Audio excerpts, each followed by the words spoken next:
Hola, ¿qué tal? Buenas tardes.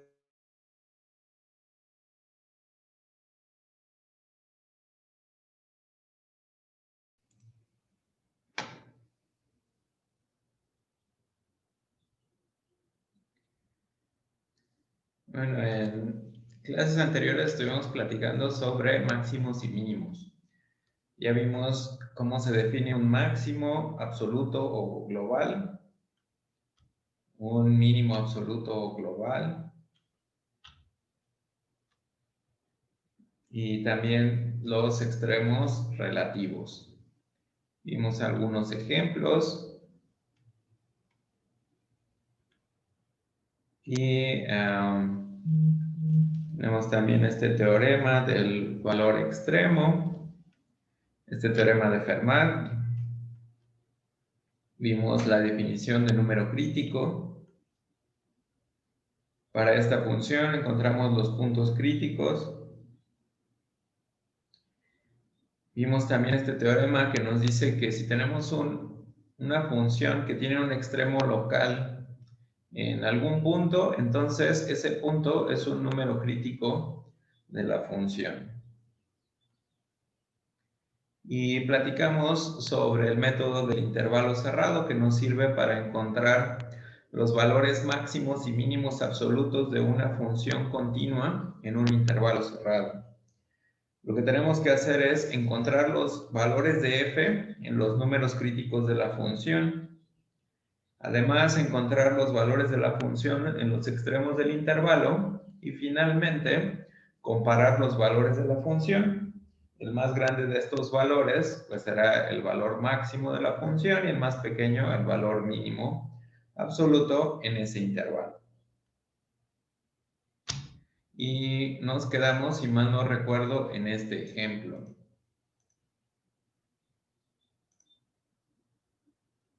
No recuerdo qué tanto logramos ver de este ejemplo, pero vamos a empezar nuevamente con este.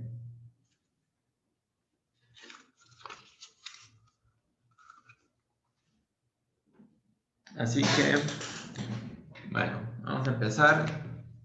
Tenemos una función. Lo que queremos es aplicar el método del intervalo cerrado, que nos sirve para encontrar valores máximos y mínimos absolutos de una función continua en un intervalo cerrado. Así que lo primero es verificar que la función sea continua. Así que, pues eso es lo primero que tendríamos que checar.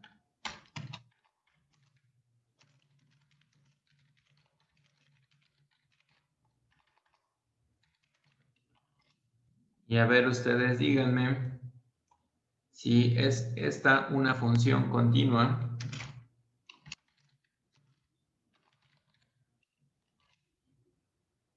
Eso no es, ¿por qué sí? ¿Por qué no?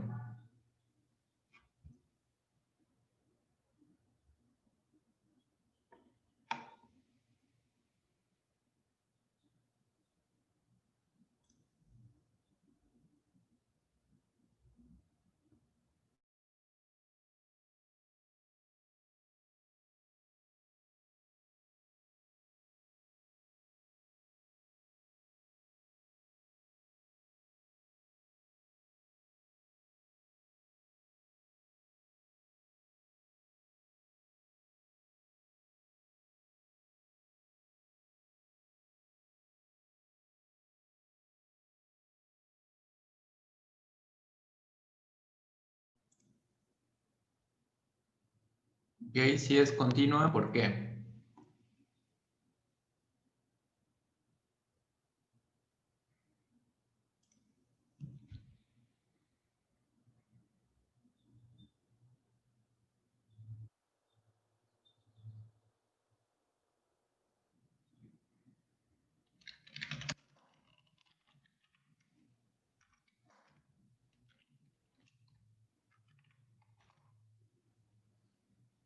Pues bueno, podemos argumentar que es continua porque la función identidad, es decir, x, es una función continua. Además, el seno también es una función continua. Vimos que las funciones trigonométricas eran continuas, sobre todo su dominio. Y multiplicar y sumar funciones continuas nos da como resultado una función continua. Así que esta es una función continua. Y como bien dice Iván, gráficamente lo que podríamos apreciar de la gráfica de esta función es que su gráfica la podemos dibujar sin levantar el lápiz. Así que como se trata de una función continua, vamos a poder aplicar el método que teníamos acá anteriormente. Así que vamos a buscar quién es la derivada de esta función. Para esto me gustaría que ustedes me dijeran cuál es la derivada de la función. ¿Por qué queremos la derivada? Porque vamos a buscar, lo que vamos a hacer es, vamos a buscar los puntos, los números críticos de la función. Entonces, para esto nos vamos a apoyar de la derivada. Así que, ¿cuál es la derivada de f?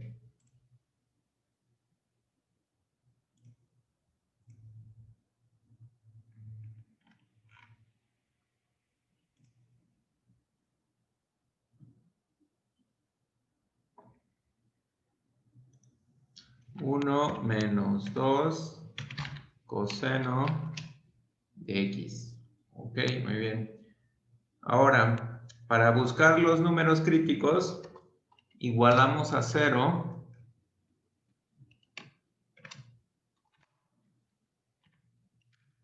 la derivada, es decir, planteamos esta ecuación y la resolvemos. Si despejamos, vamos a tener que el coseno de x tendrá que ser igual a 1/2.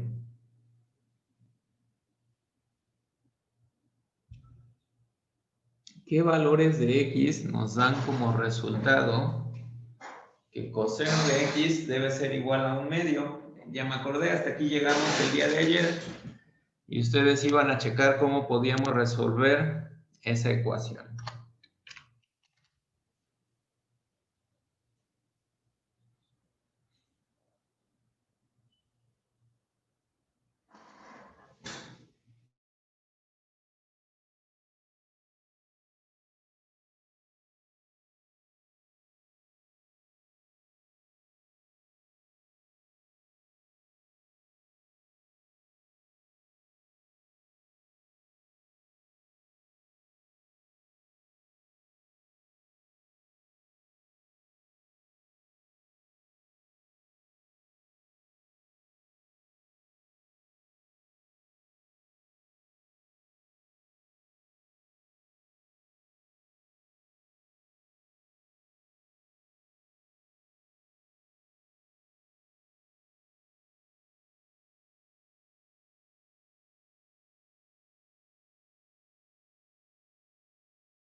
Pues bueno, aquí vale la pena que recuerden que cuando tenemos ecuaciones como esta,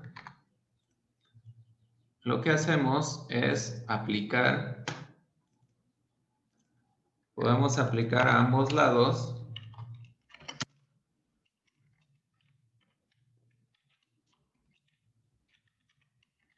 la función inversa.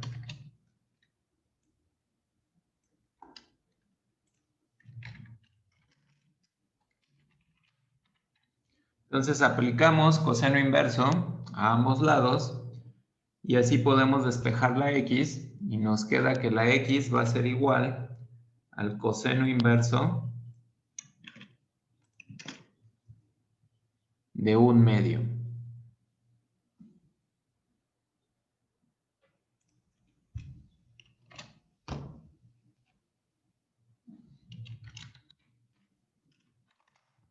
¿Y eso cuánto da?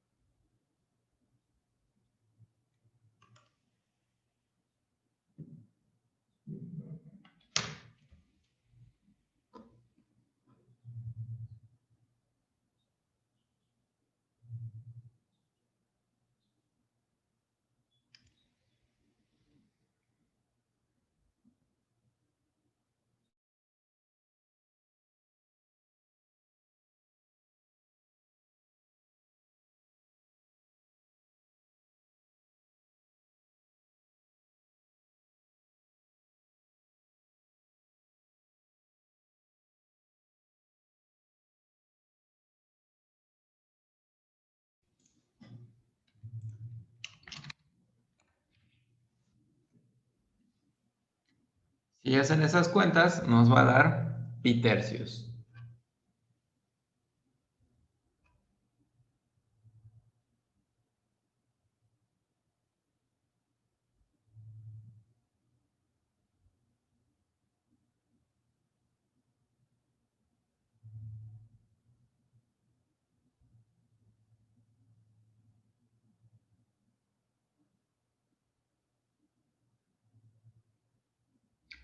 Y claro, hay otros valores de la función que también satisfacen esa ecuación, que también satisfacen la ecuación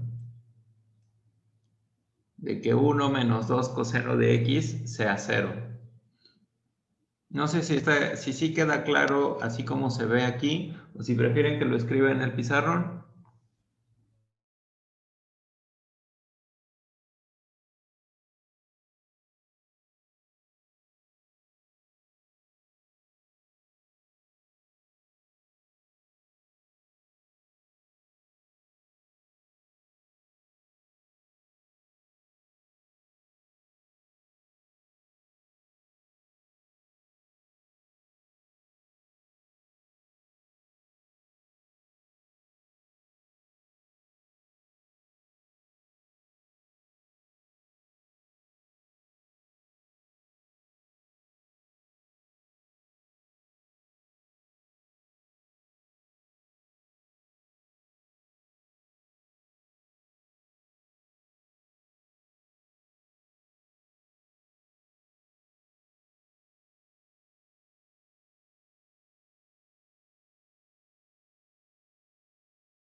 Vamos a ver qué era lo que teníamos. Vamos a ponerlo en el pizarrón.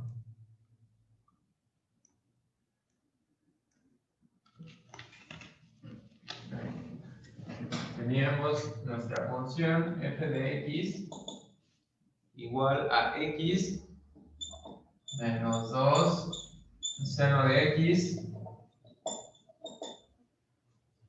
Encontramos su derivada, que es 1 menos 2 coseno de x. Igualamos a 0.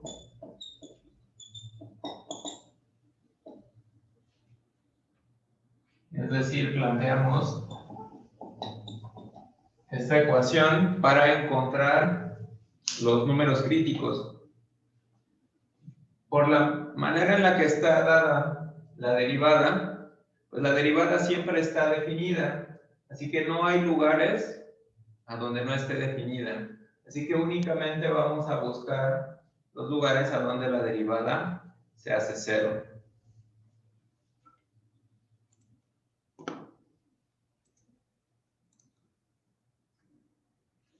Para esto, despejamos. Si el 1 lo pasamos para acá y este menos 2 que está multiplicando lo pasamos entonces dividiendo, nos va a quedar que el coseno de x tendrá que ser igual a 1/2. Aquí podemos aplicar la función inversa del coseno a ambos lados.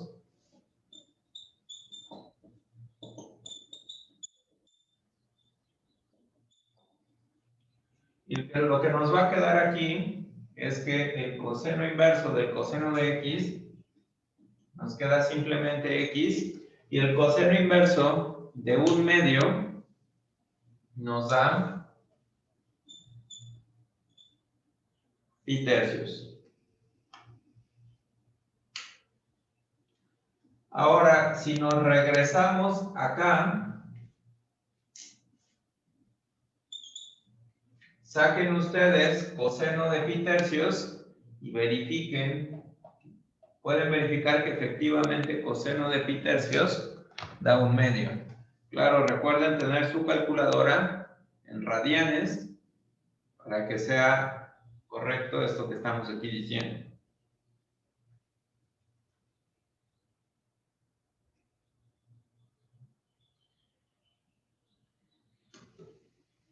Entonces tenemos que coseno de pi tercios es igual a 1/2. ¿De acuerdo? ¿Hasta aquí hay alguna pregunta? Ok. Ahora, pues bueno, ya tenemos este pi tercios. ¿Qué más? ¿Será que es el único valor donde esta derivada se haga cero? Es decir, pi tercios es el único valor donde el coseno vale 1/2.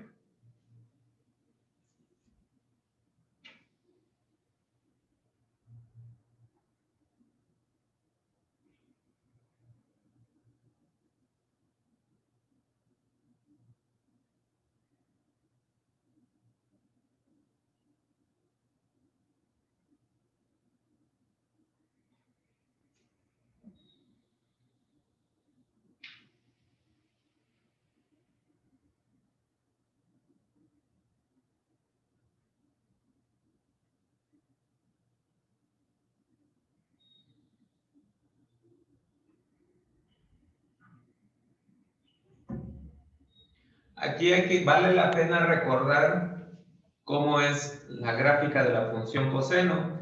Recordemos que es una función periódica, que además es una función par. Fíjense qué pasa, por ejemplo, con el coseno.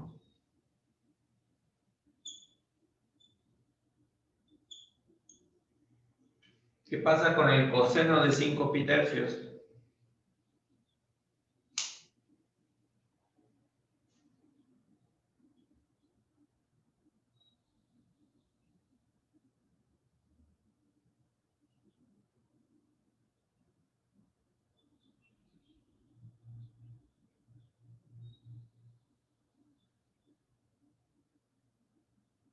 También da 1/2, ¿verdad? Entonces recuerden que el coseno, si tenemos una circunferencia de radio 1 y si medimos los ángulos en radianes, pues aquí está pi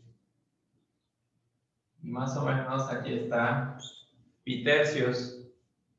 Y el coseno, pues nos da precisamente, digamos, este ladito de aquí. Pero por la simetría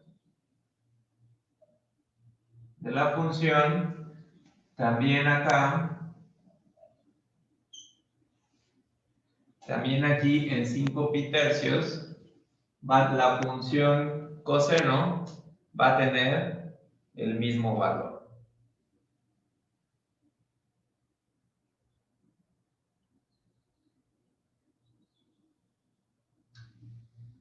Y así que tanto pi tercios como 5 pi tercios hacen que la derivada sea 0.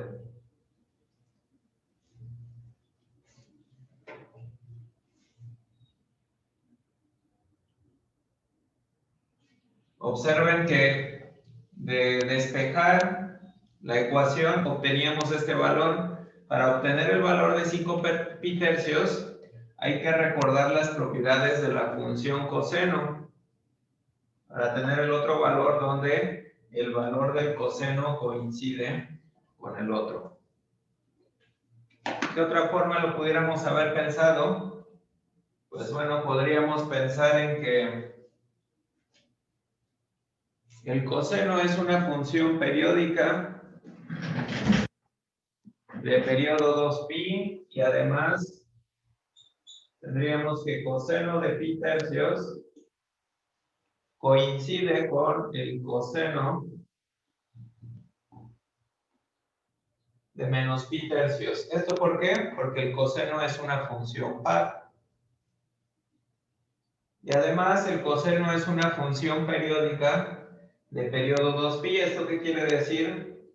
Que si sumamos 2pi, un múltiplo de 2pi a este número, la función sigue cayendo en el mismo, sigue arrojando el mismo valor. Entonces, coseno, me voy a borrar un poquito por aquí, a ver aquí, coseno de pi tercios más 2n pi va a ser igual al coseno de pi tercios. Por la periodicidad de la función, eso nos va a dar algunos valores donde el coseno vale 1/2. Y de manera similar, vamos a tener que el coseno de menos pi tercios más 2n pi va a coincidir, voy a borrar aquí, va a coincidir con el coseno de menos pi tercios, que es 1/2. ¿Qué pasa si aquí tomamos n igual a 1? Si aquí tomamos n igual a 1 menos pi tercios más 2pi nos da justamente 5 pi tercios.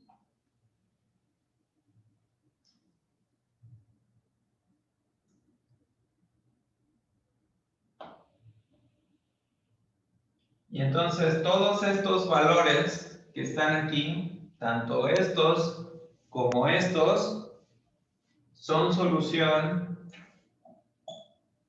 a esta ecuación. Pero no voy a considerar todos. Únicamente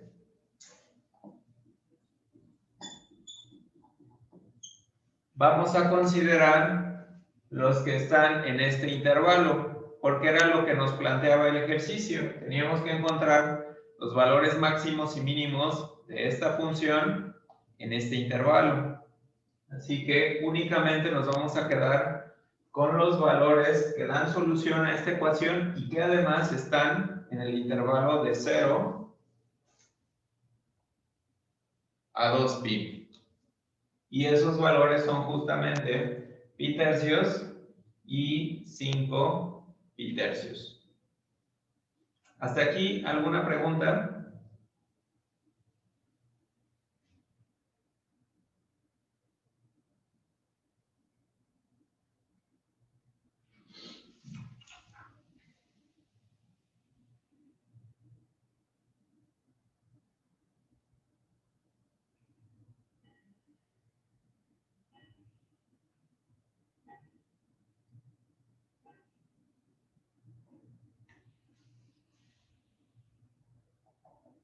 Ok, entonces, todos esos son números críticos.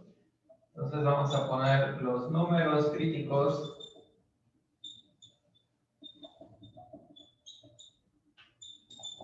de la función en el intervalo son pitercios y 5 pitercios. Con esto terminamos el primer paso del método que teníamos aquí, del método del intervalo cerrado, que era encontrar los números críticos, y nos falta encontrar los valores de la función en los números críticos y en los extremos del intervalo.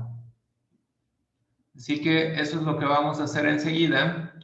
Vamos a buscar los valores de la función.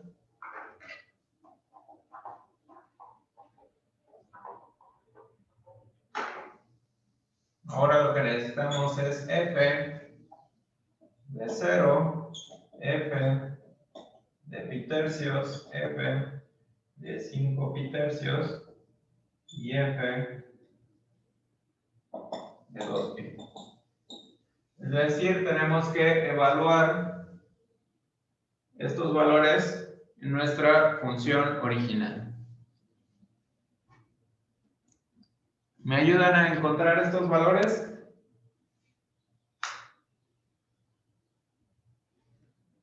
Yo les ayudo con el primero.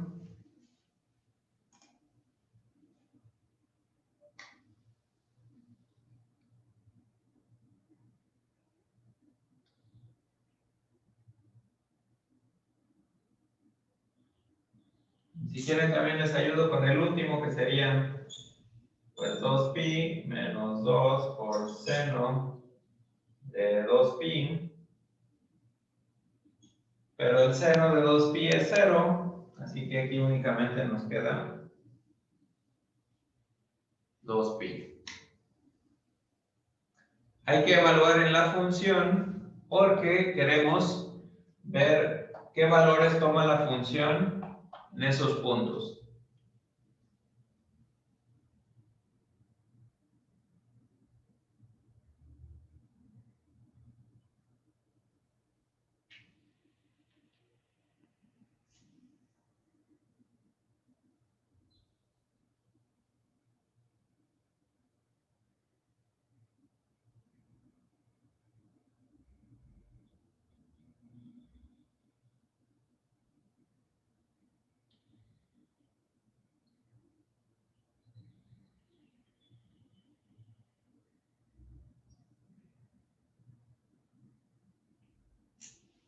Por ejemplo, aquí el de pi tercios sería pi tercios menos 2 por seno de pi tercios, y el otro sería 5 pi tercios menos 2 por el seno de 5 pi tercios.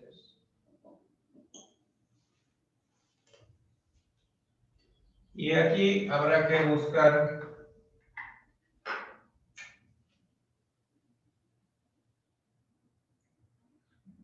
unas aproximaciones en decimales.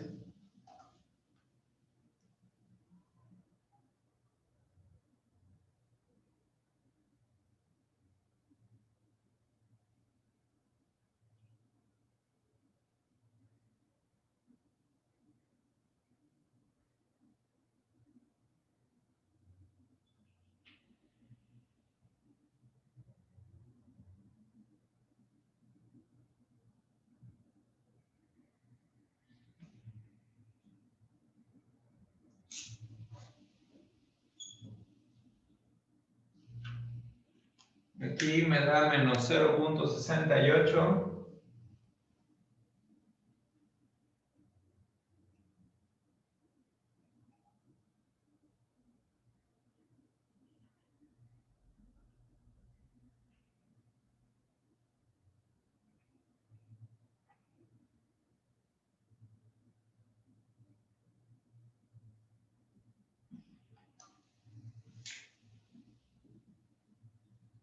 Y acá 6.96.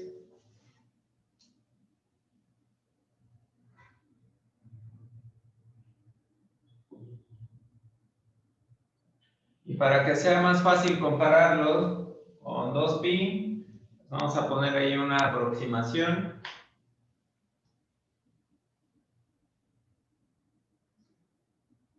Y ya que tenemos estos valores, lo que hacemos es comparar. ¿Cuál de estos números es más pequeño y cuál de esos números es más grande?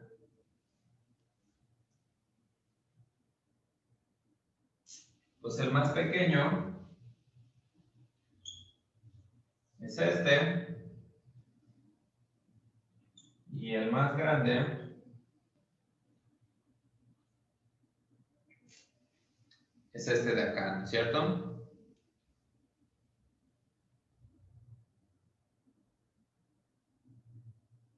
Entonces, con esto ya podemos decir que la función f alcanza su valor mínimo en el intervalo 0,2pi y lo toma en pi tercios, y el valor mínimo de la función va a ser menos 0.68 aproximadamente, ¿no? Este sería el valor exacto.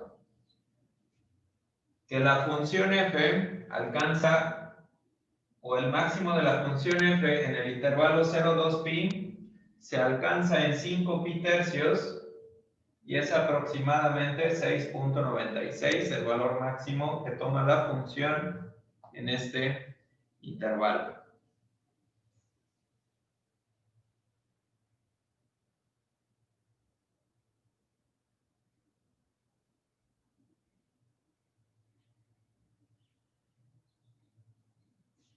Así que este sería el mínimo absoluto y este el máximo.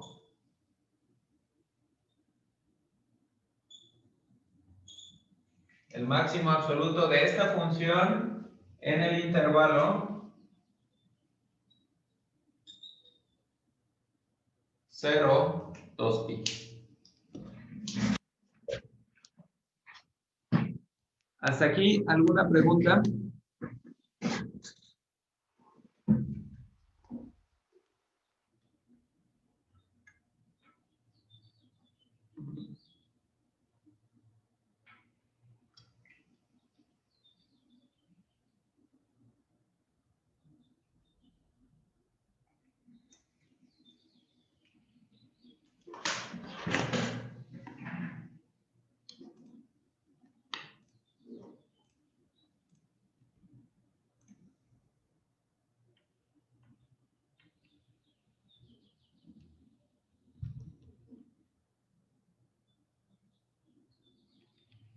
¿No hay preguntas?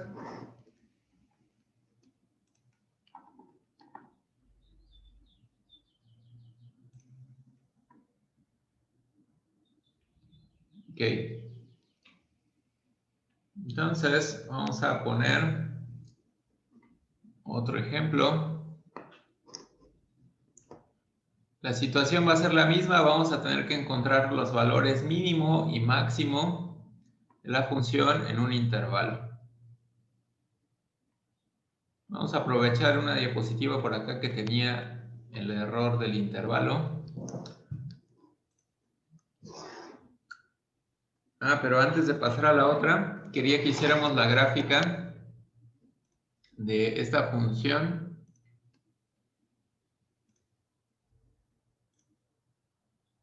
Y de lo que encontramos.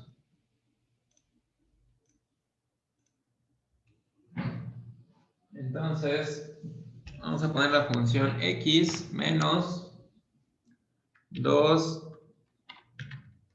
seno de x.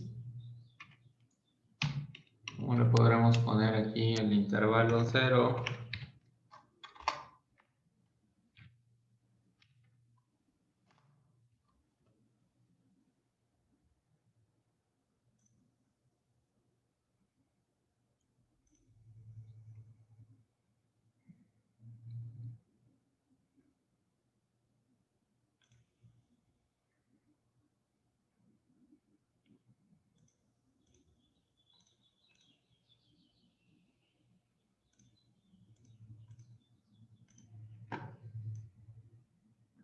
Bueno, esta es la gráfica de nuestra función.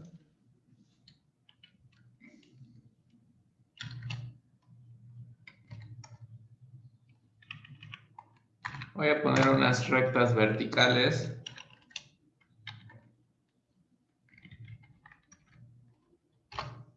para delimitar la región en la que vamos a estar interesados.